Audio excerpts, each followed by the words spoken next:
الله فلا مضل له ومن يضلل فلا هادي له ونشهد ان لا اله الا الله وحده لا شريك له ونشهد ان سيدنا وشفيعنا وحبيبنا ونبينا محمدا عبده ورسوله صلى الله تعالى عليه واله وسلم تسليما كثيرا كثيرا.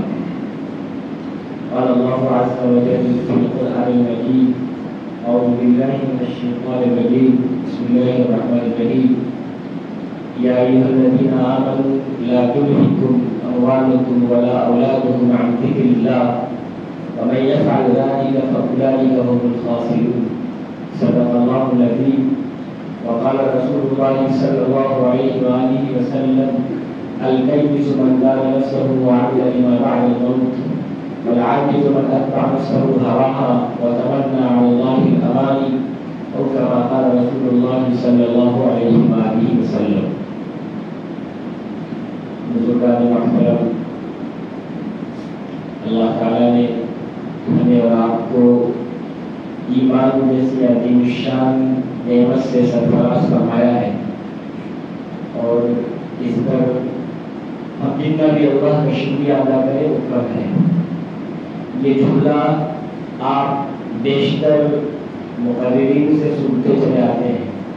اکثر مقرر اس کو اپنی تقریروں میں کہتے ہیں. کبھی ہو سکتا ہے کہ آپ کے ذہن میں خیال آئے یہی بات کیوں اکثر مقررین ذکر کرتے ہیں. آپ یقین جانیے کہ ایمان اتنی عظیم الشان دولت ہے کہ اس کا جتنا بھی تذکرہ کیا جائے، جتنا اللہ کی تعریف و توصیف بیان کیا جائے وہ کم ہے. ایمان سے بڑی کوئی دولت ہی نہیں ہے. اگر ایمان نہیں ہے تو اللہ رب العزت کی زیارت نصیب نہیں ہوگی. اللہ کی زیارت انہی کو ہوگی جو ایمان والے ہیں. اور دوسری بات یہ ہے کہ ایمان کا جتنا ہی تذکرہ کیا جائے گا، جس نعمت کا جتنا ہی بیان کیا جائے گا، اللہ اس نعمت میں اتنا ہی اضافہ فرمائے گا. قرآن کریم کی آیت ہے: لئن شکرتم لأزیدنکم ولئن کفرتم ان عذابی لشدید. کہ اگر تم شکریہ ادا کرو گے تو ہم نعمتوں میں اضافہ کریں گے.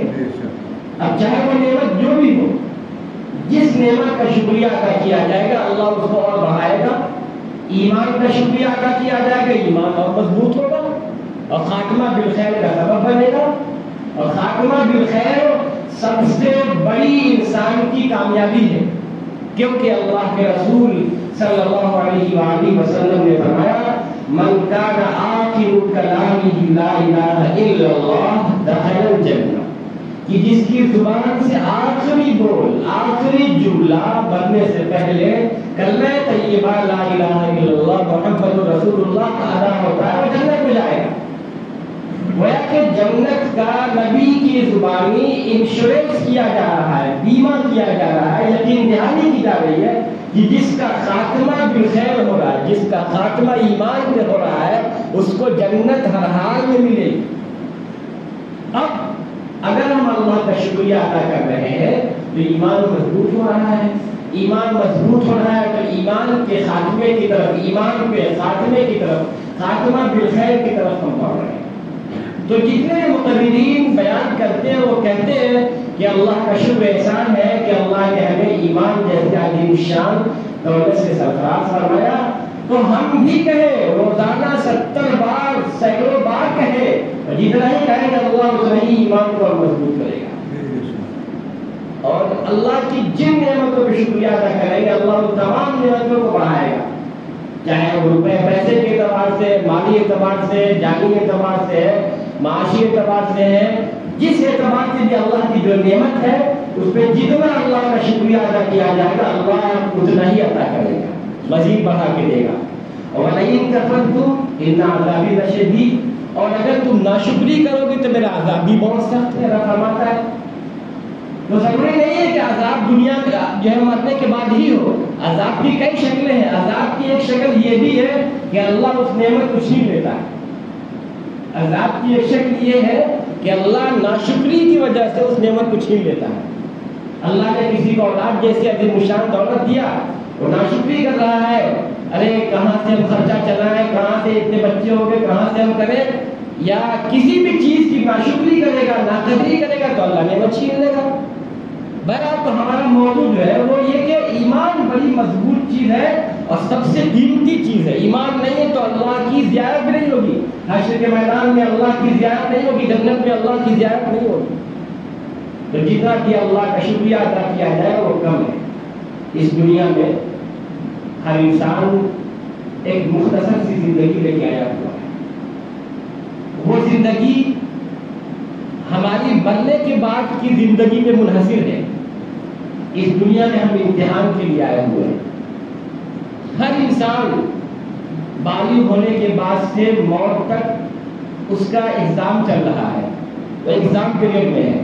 ہر انسان، جتنے بھی انسان ہیں، جب سے وہ بالغ ہو گیا، سمجھدار ہو گیا، تو شریعت کے احکام اس پہ لازم ہو گئے، اسلام کے احکام اس پر لازم ہو گئے۔ اب ایسے شخص پر شریعت کے احکام کی پابندی ضروری ہے، اور وہ گویا سمجھے کہ ہم ایگزامینیشن پیریڈ میں ہیں، اور اس ایگزام میں کامیاب ہونے کی کوشش کرے۔ وہ کامیابی کیسے ملے گی؟ ایسا نہیں ہے کہ ہمیں پیپر لکھنا ہے، ہمیں بہت زیادہ ٹائم دینا ہے، ایسا کچھ نہیں ہے۔ ان الدین یسر، دین آسانی کا نام ہے، بہت آسان دین ہے۔ ہم 5 وقت کی نمازیں پڑھ لیں، 5 وقت کی نماز پڑھنے میں کتنا ٹائم لگتا ہے؟ 24 گھنٹہ اپنا کام کرتے ہیں، 1 گھنٹہ زیادہ سے لگتا ہوگا 5 وقت کی نماز کو۔ 5 وقت کی نماز پڑھ لے، سال بھر میں رمضان کے 1 مہینے کا روزہ رکھ لے، اللہ نے اگر مال عطا فرمایا ہے تو زکوٰۃ ادا کر دے، اور اللہ نے مال عطا فرمایا ہے تو ہم حج کی استطاعت تو حج کر لیں۔ اور حج کے بارے میں ایک بات بتا دوں آپ کو کہ حج اللہ نے اگر دیا ہے مال کہ حج فرض ہو گیا، تو اگر حج نہیں کر رہے ہیں تو بہت بڑا گناہ کر رہے ہیں۔ بہت سارے لوگ مال ہونے کے باوجود یہ سوچتے ہیں کہ جب بڑھاپا آ جائے گا تب حج کریں گے۔ لوگ کے ذہن میں ایک بات بیٹھی ہوئی ہے، ایسا نہیں ہے۔ حج تو جس وقت فرض ہوا اسی وقت کر لینا چاہیے۔ زندگی کا کیا بھروسہ کہ نہ جانے کس وقت موت آ جائے، کیا بچہ، کیا بوڑھا، کیا جوان، ہر ایک کو موت سے گزرنا ہے۔ علامہ علی تنکاوی نے ایک عجیب و غریب واقعہ لکھا ہے۔ لکھتے ہیں کہ ایک ڈرائیور بس چلا رہا تھا اور راستے میں اسے کسی نے ہاتھ دیا گاڑی روکنے کے لیے، تو اس نے بس روک دیا۔ وہ سوار بس کے اندر آ کے بیٹھ گیا۔ بس میں بیٹھنے کے بعد وہ ڈرائیور اور گاڑی آگے نہیں بڑھا رہا ہے، تو جو لوگ تھے کہ بھائی گاڑی آگے بڑھاؤ، وہ گاڑی نہیں آگے بڑھا رہا ہے۔ جب لوگوں نے ہلا ڈلا کے دیکھا تو اس کی جان نکل چکی تھی، ڈرائیور کی روح نکل چکی تھی، ڈرائیور مر چکا تھا، اور جو آدمی جو ہاتھ دینے والا شخص تھا وہ کوئی اور نہیں بلکہ ملک الموت حضرت اسرائیل تھی، وہ بھی غائب۔ اب دیکھیے اللہ کو ایک آدمی کی جان نکالنی تھی، صرف ایک آدمی کی روح سب کرنی تھی، صرف ڈرائیور کی، اور باقی لوگوں کی جان بچانی تھی، باقی سب بچ گئے۔ اگر ایسا ہوتا کہ بس لگاتار چلتی رہتی، پھر کہیں جا کے ایکسیڈنٹ ہوتا، کتنے لوگ گھائل ہوتے، زخمی ہوتے، کتنے لوگ مرتے، لیکن اللہ کو موت صرف ایک آدمی کو دینی تھی، وہ بھی چلتے پھرتے موت آ گئی۔ انسان کو نہیں معلوم کہ کس وقت اس کی موت آ سکتی ہے، کسی وقت بھی موت آ سکتی ہے، پتہ نہیں ہمیں۔ تو جس وقت بھی موت آ جائے ہم اس میں تیار رہیں۔ موت کیا بچہ، کیا بوڑھا، کیا جوان۔ ابھی ایک صاحب بتانے لگے، یہ آپ کے جگدیش پور کے پاس میں دکان ہے، آگے حاجی صاحب کھلے والے مشہور دکان کے ٹکور کے لیے پہلے ان کا ایک جوان لڑکا بالکل رات میں اس نے مٹھائی بنایا، سب کچھ کام کیا، اور پھر صبح ہارٹ اٹیک ہوا اور ترنت انتقال ہو گیا۔ بالکل جوان لڑکا۔ کون جانتا ہے کہ ہم یہاں بیٹھ کے آپ کے سامنے بات کر رہے ہیں، کیا ہماری زندگی دوپہر تک یا جب تک ہم بات کریں میری زندگی وفا کر سکتی ہے؟ ابھی کچھ دن پہلے کی بات ہے، ایک عالم کویت کے ایک مجلس میں تقریر کر رہے تھے، اور بات کرتے کرتے ان کا انتقال ہو گیا، تقریر کرتے کرتے ان کا انتقال ہو گیا۔ ایک شخص جو ہے قید کر رہا تھا اور سورہ ملک کی ابتدائی آیت پڑھ رہے تھے، تبارک الذی بیدہ الملک وہو علی کل شیء قدیر۔ یہ بابرکت ہے اللہ کی وہ ذات جس کے قبضے قدرت میں ساری کائنات کی بادشاہت ہے اور ہر چیز پہ قادر ہے۔ الذی خلق الموت والحیات، جس اللہ نے موت و حیات کو پیدا کیا، کیوں؟ لیبلوکم ایکم احسن عملا، کہ تاکہ اللہ آزمائے کہ تم میں سے کون اچھا عمل کرتا ہے، کون برا عمل کرتا ہے۔ جیسے یہ پڑھا الذی خلق الموت والحیات، کہ جس اللہ نے موت و حیات کو پیدا کیا، اور پڑھتے پڑھتے ان کا انتقال ہو گیا صاحب کا۔ تو موت تو اپنے ٹائم سے آتی ہے، کوئی یہ نہ سوچے کہ ابھی تو ہم 30 سال کے ہیں، 25 سال کے ہیں، ابھی تو 17 سال کے بعد مریں، ایسا کچھ نہیں ہے۔ موت اپنے وقت سے آنی ہے اور ایک سیکنڈ نہ پہلے آنی ہے نہ ایک سیکنڈ بعد میں آنی ہے۔ جس وقت آئے گی موت اسی وقت انسان مر جائے گا۔ اس لیے ہر انسان کو موت سے پہلے موت کی تیاری کرنی چاہیے۔ اس زندگی میں نے کہا کہ ہم سب ایگزام میں چل رہے ہیں، یہ زندگی بہت لمیٹڈ ہے، اور جو آنے والی زندگی ہے، جو جنت کی زندگی ہوگی، وہ زندگی ہمیشہ ہمیشہ کی زندگی ہوگی۔ تو اس زندگی کے لیے ہمیں اپنے آپ کو اس دنیا میں عمل کرنا ہے۔ اس دنیا میں جیسا ہم عمل کریں گے ایسا ہی ویسا ہی وہاں ہمیں بدلہ ملے گا۔ ہمارا بچہ ہائی اسکول انٹر کا ایگزام دیتا ہے، I S P C S کا ایگزام دیتا ہے، فکر ہوتی ہے کہ بچہ ہمارا لڑکا اچھے نمبر سے کامیاب ہو جائے، بہترین نمبر آ جائے، آپ کہتے ہیں بھائی آپ دعا کیجیے گا۔ وہ کامیاب ہو جاتا ہے تو وہ کامیابی کتنے دن کی ہوتی ہے؟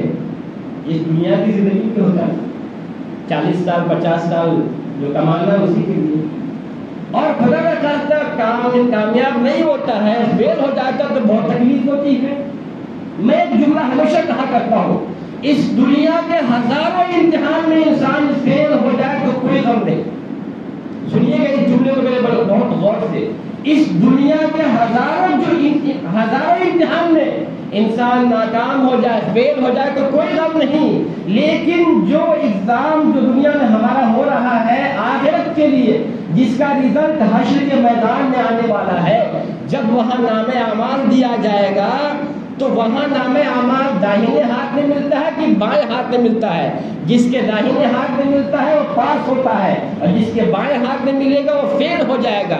تو ہمیں یہ دیکھنا ہے کہ حشر کے میدان میں جو رزلٹ آ رہا ہے وہاں پاس ہو رہے ہیں کہ فیل ہو رہے ہیں۔ اس امتحان میں جو پاس ہو گیا وہی اصل پاس ہے، وہی کامیاب ہے، اور خدا نہ خواستہ اس ایگزام میں اگر کوئی ناکام ہو گیا تو اس سے بڑا خسارہ، اس سے بڑا گھاٹا کوئی نہیں ہوگا، اس سے بڑا کوئی امتحان میں فیل ہونا نہیں ہوگا۔ دنیا کے ہزاروں ایگزام کی کوئی حیثیت نہیں، تو ہمیں تیاری کرنی ہے اس مرنے کے بعد کی زندگی کے لیے۔ اب ابھی آگے رمضان آ رہا ہے، رمضان کے ہم روزے رکھیں۔ اللہ نے 5 جس طرح نمازیں فرض کیا ہے روزانہ، اسی طرح سال میں 1 مہینے کا روزہ فرض ہے، ہر بالغ پہ فرض ہے۔ اللہ نے اس کی پوچھ ہوگی، اس کا اندازہ آپ اس بات سے لگا لیں، حدیث پاک کا مفہوم ہے کہ اگر کسی نے 1 روزہ جان بوجھ کر کے چھوڑ دیا، 1 روزہ جان بوجھ کر کے چھوڑ دیا، پھر اس روزے کی قضا تو کرتا ہے، اس روزے کی قضا کر رہا ہے، پوری زندگی روزے کی قضا کر رہا ہے، لیکن جو ثواب، جو اہمیت، جو فضیلت اس رمضان کے روزے کی تھی اس کی نہیں ہو سکتی، کبھی اس کا بدل نہیں ہو سکتا۔ اس لیے ہم رمضان کے روزے کی فکر کریں کہ اللہ ہمیں روزے کی توفیق عطا فرمائے۔ اور بات میں اپنی ختم کر رہا ہوں، میں نے حج کی بات کہی تھی کہ اللہ نے اگر مال دیا تو حج بھی کر لے، ورنہ اللہ کے رسول کی ایک حدیث ہے کہ آپ نے فرمایا کہ جس پہ حج فرض ہو گیا اس نے حج نہیں کیا تو میں محمد رسول اللہ کی کوئی اس بات کی گارنٹی نہیں ہے کہ وہ بندہ یہودی بن کے مرے یا نصرانی بن کے مرے، کوئی گارنٹی نہیں ہے اللہ کے نبی کی۔ انسان کو چاہیے کہ اگر حج فرض ہو گیا تو ضرور حج کرے، اس بات کی یقین اور امید نہ کرے کہ بڑھاپے میں حج کریں گے، اگر اس سے پہلے ہی موت آ گئی تو بڑھاپے میں کب حج کر پائیں گے؟ اور حج تو اصل جوانی کا ہے۔ اللہ تعالیٰ ہم سب کو صحیح باتوں پہ عمل کرنے کی توفیق عطا فرمائے، اور ہمیں اس دنیا میں رہ کر کے موت سے پہلے موت کی تیاری کرنے کی توفیق عطا فرمائے۔ آخر دعوانا الحمدللہ۔